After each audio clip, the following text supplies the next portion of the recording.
Channel को like करें, subscribe करें। डिक्टेशन की गति रहेगी 100 शब्द प्रति मिनट। डिक्टेशन स्टार्ट होगी 5 सेकंड बाद। देश के स्वतंत्र होने से काफी समय पहले ही लोगों ने यह कल्पना की थी कि स्वाधीन भारत में शिक्षा व सरकारी कामकाज देश की अपनी भाषाओं में संपन्न होना आरंभ हो जाएगा।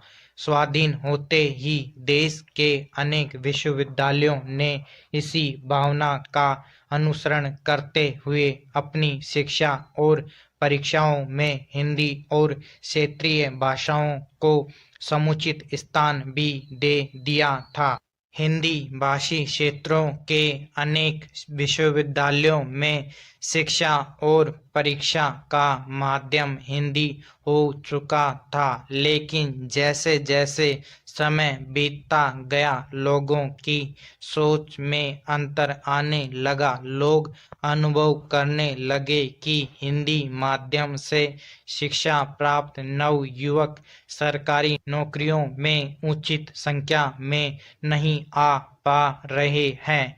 उच्च शिक्षा की तो बात अलग थी, पर छोटे स्तर पर भी हिंदी माध्यम से शिक्षा प्राप्त नवयुवक सरकारी नौकरियों में उचित संख्या में नहीं आ पा रहे हैं। उच्च पदों की तो बात अलग थी, पर छोटे स्तर के पदों को प्राप्त करना भी उनके लिए बहुत कठिन हो गया था, क्योंकि सरकारी पदों पर भर्ती के लिए अंग्रेजी आवश्यक थी। जनता के मन में यह प्रश्न उठना स्वाभाविक था कि क्यों न शिक्षा का माध्यम फिर से अंग्रेजी कर दिया जाए। ऐसी बदलती सामाजिक धारणा को रोकना आवश्यक था, क्योंकि देश की अपनी भाषाओं को समुचित स्थान न मिलना राष्ट्रीय हित में नहीं था। अतः सरकार ने सरकारी पदों पर भर्ती की परीक्षाओं में हिंदी व अन्य क्षेत्रीय भाषाओं को मान्यता प्रदान कर दी। इससे लोगों की सोच में तो अंतर अवश्य आया, परंतु वास्तविक रूप में आज भी हिंदी या क्षेत्रीय भाषाएं उस स्थान पर नहीं आ पाई हैं जहां उनको आना चाहिए। केंद्र सरकार ने भी अपना सरकारी कार्य हिंदी में संपन्न करने के लिए अनेक प्रावधान किए, सरकारी आदेश जारी किए। प्रशासनिक कार्य हिंदी में करने के लिए काफी बल दिया, परंतु केवल सरकारी आदेशों से कोई कार्य तब तक सिद्ध नहीं हो सकता जब तक उस कार्य को वास्तविक स्वरूप प्रदान करने वालों की मानसिकता न बदले। अतः सरकारी आदेशों और व्यवस्थाओं के बाद भी देश की भाषा को सरकारी कामकाज में वह स्थान नहीं मिल पाया जिसकी वह हकदार है। इससे हमें दुख होता है और हम इसका दोष एक दूसरे पर डालने का प्रयास करते हैं। इसके लिए किसी न किसी हद तक हम हिंदी भाषी वर्ग के लोग भी तो दोषी हैं। अखिल भारतीय नौकरियों में भर्ती के लिए ली जाने वाली परीक्षाओं में अब प्रश्न पत्र द्विभाषी रूप में रखने की व्यवस्था की गई है। हिंदी तथा भारतीय भाषाओं में प्रश्नों के उत्तर देने की छूट दी जा चुकी है। इससे भारतीय भाषाओं के प्रयोग के प्रति लोगों की आशाएं बढ़ी हैं। इसमें और सुधार करने के लिए यह भी उचित होता कि जहां भी अंग्रेजी प्रश्न अनिवार्य हो, वहां पर विकल्प के रूप में एक भारतीय भाषा का भी प्रश्न अनिवार्य होना चाहिए, ताकि अपनी भाषा के माध्यम से परीक्षा देने वाला व्यक्ति पीछे न रहे।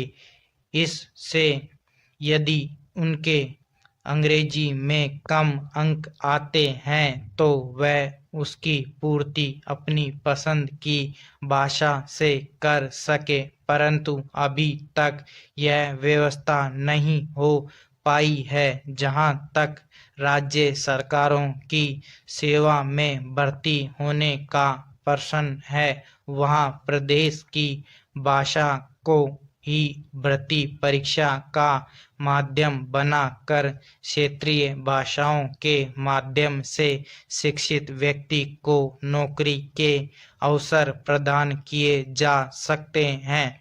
इस प्रकार केंद्र सरकार की भर्ती परीक्षा का माध्यम हिंदी तथा अंग्रेजी और राज्य सरकारों की भर्ती परीक्षा का माध्यम राज्य की भाषा को रखा जाना चाहिए। इससे जहां राष्ट्रीय भाषाओं को सम्मान प्राप्त होगा, वहीं लोगों में भी किसी प्रकार का कोई असंतोष व्याप्त नहीं होगा। उसमें यह स्वीकार किया गया था कि केंद्र सरकार की सेवा में आने के लिए उम्मीदवार को हिंदी अथवा अंग्रेजी में से एक भाषा का ज्ञान अनिवार्य होगा।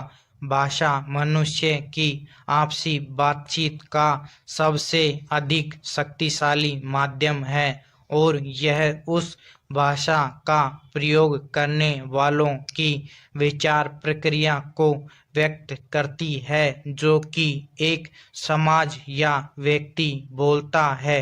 इसलिए किसी भी समाज में भाषा की समानता उस समाज को आपस में जोड़े रखने का काम करती है। आज के सशक्त प्रचार माध्यमों ने उस भाषा के विकास को गति दी है जिसमें कि समाज कार्य करता है।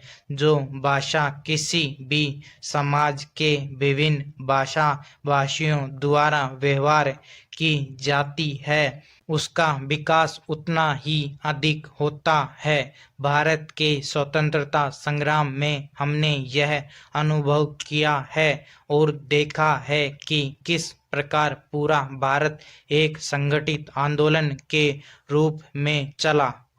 आज यदि किसी अखिल भारतीय संगठन से कहा जाए कि अपना काम राष्ट्रभाषा हिंदी में करें तो बहुत से लोग कहने लगते हैं कि हिंदी उन पर लादी जा रही है। उस समय वे भूल जाते हैं कि अंग्रेजी उन पर पहले से लादी हुई है। अंग्रेजी के लिए स्वेच्छा और अपने देश की भाषा के लिए विरोध, यह उनकी कैसी देशभक्ति है। गांधी जी ने बिना कारण ही अंग्रेजी का विरोध नहीं किया था। अपने समाज तथा नवयुवकों की परेशानी को जिसने समझा वे केवल गांधी जी ही थे।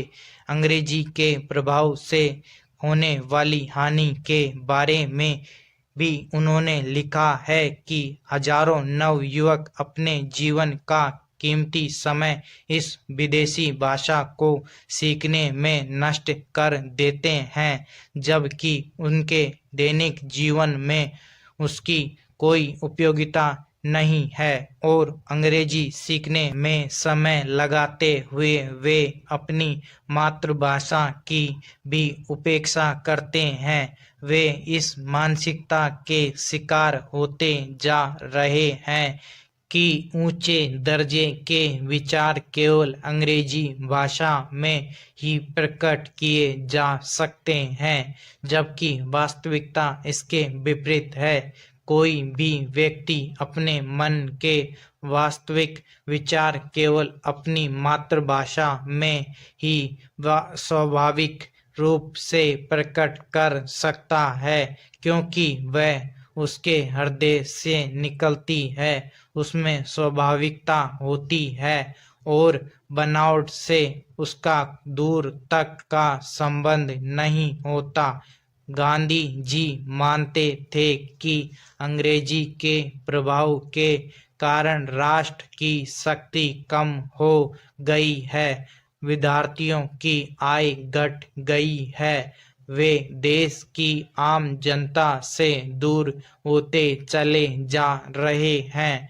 आज शिक्षा पाना बड़े खर्च का विषय हो गया है। यदि यही सिलसिला बहुत समय तक जारी रहा तो राष्ट्र की असली आत्मा ही नहीं रह पाएगी। यह सभी लोग जानते हैं कि आत्मा का नाश होने से सब तरह की हानि होती है। गांधी जी ऐसा क्यों सोचते थे? उनके दिल में ऐसे विचार इसलिए आते थे कि वे स्वाधीनता आंदोलन के संदर्भ में भाषा की समस्या पर विचार करते थे।